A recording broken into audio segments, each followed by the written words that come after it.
En este video vamos a hablar sobre los fotosistemas y el transporte de electrones en la fotosíntesis. Bienvenidos a una nueva edición de Nutrimente. Como hemos visto en los videos anteriores de esta serie, en las reacciones de la fotosíntesis que son dependientes de la luz y ocurren en los tilacoides, se produce un flujo de electrones que da como resultado la producción de ATP y NADPH. Las reacciones fotoquímicas se producen en dos complejos denominados fotosistemas, formados por proteínas transmembranales que unen clorofilas y carotenoides.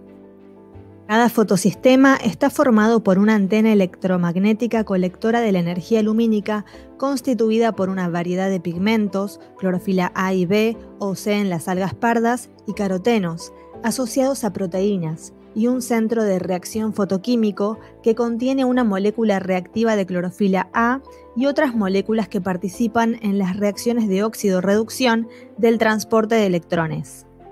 Existen numerosos fotosistemas a lo largo de una membrana tilacoide y cada fotosistema absorbe la energía luminosa en la parte exterior de la misma, es decir, en el estroma.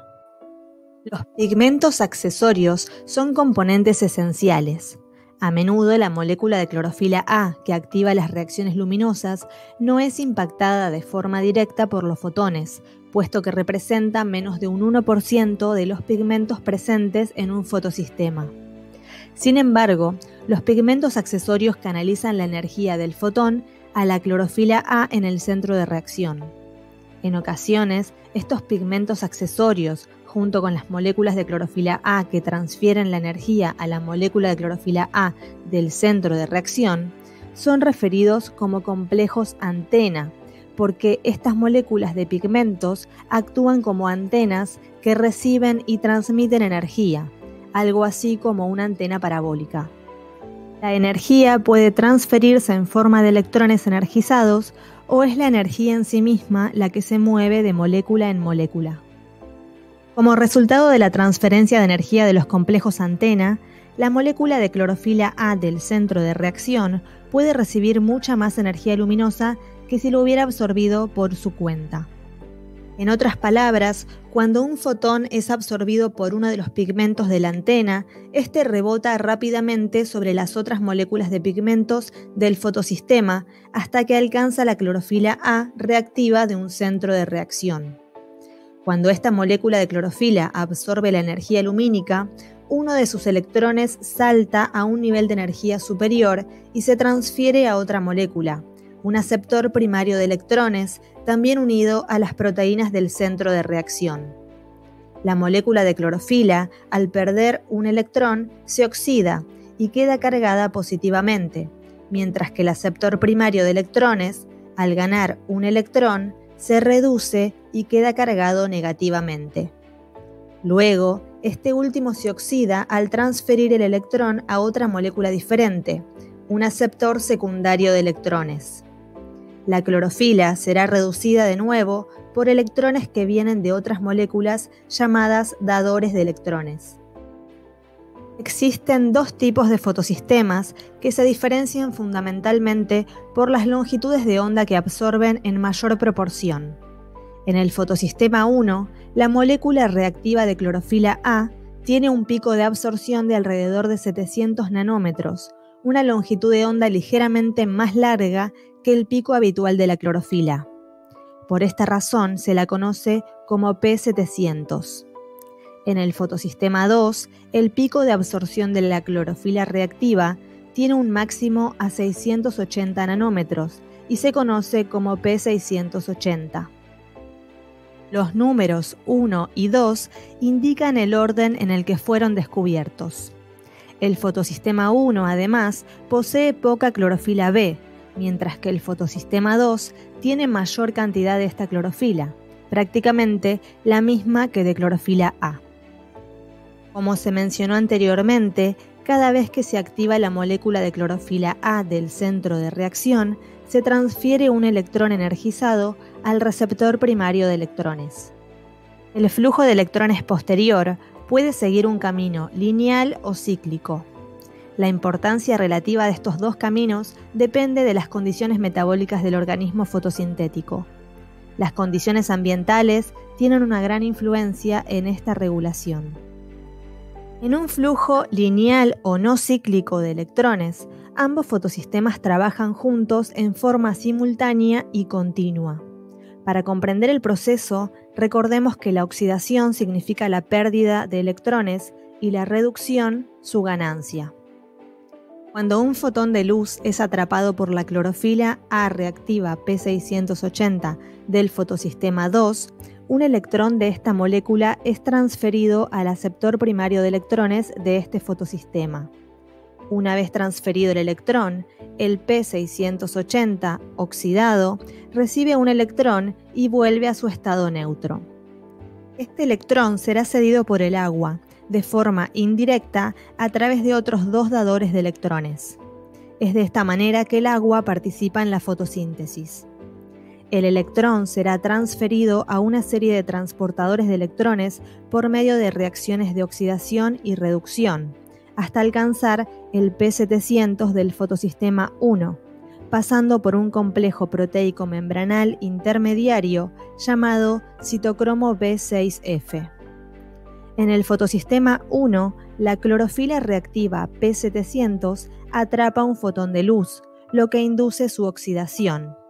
Un electrón del P700 es lanzado al aceptor de electrones primario del fotosistema 1, que al recibir el electrón se reduce.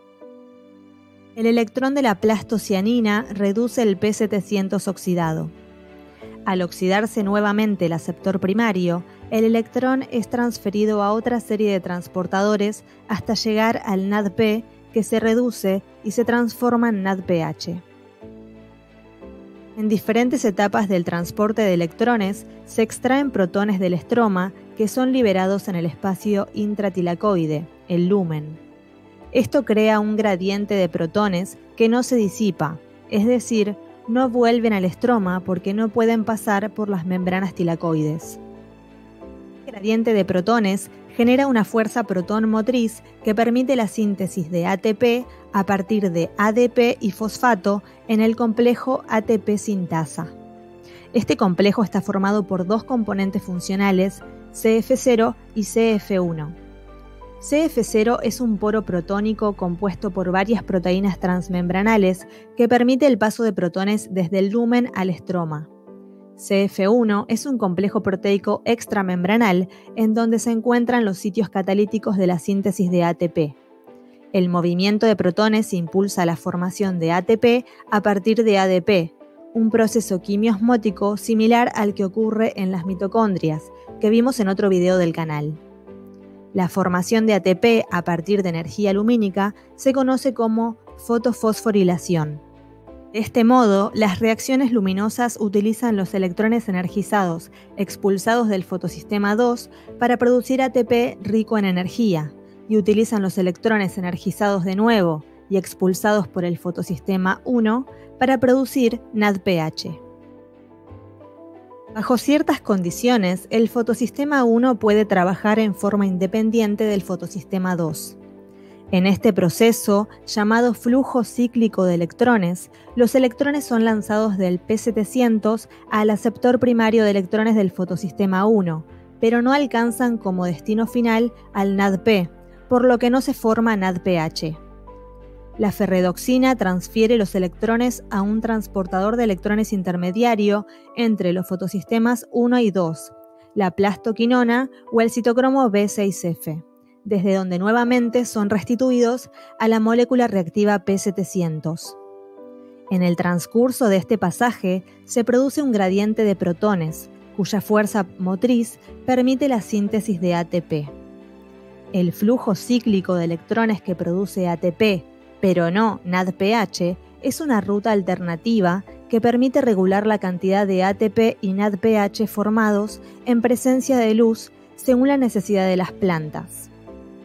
Esta ruta es predominante en ausencia de NADP, cuando todo el NADP se encuentra reducido a NADPH. Por otra parte, es probable que este proceso aumente la eficiencia en la formación de ATP resultante de la fotosíntesis cuando coexiste con el flujo no cíclico de electrones.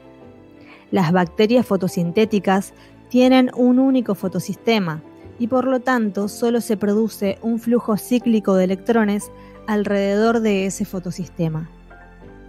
Las reacciones luminosas capturan el 32% de la energía solar absorbida por la clorofila, lo que las hace más eficaces que cualquier sistema de captura de energía fabricado por los humanos.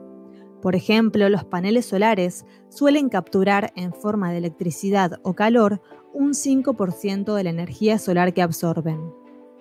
Como veremos en el próximo video, el ATP y NADPH producidos por las reacciones luminosas se utilizan en el ciclo de Calvin para convertir dióxido de carbono en fosfatos de azúcar simples. Si este video te gustó, por favor dale like o déjame un super gracias, y también te invito a compartirlo y a suscribirte al canal para tener a mano mucha más información. Si querés apoyar al canal y tener acceso a más contenido, además de los videos de YouTube, te dejo diferentes opciones en la descripción de este video. Te invito a seguir aprendiendo, porque lo que sabes influencia tu destino.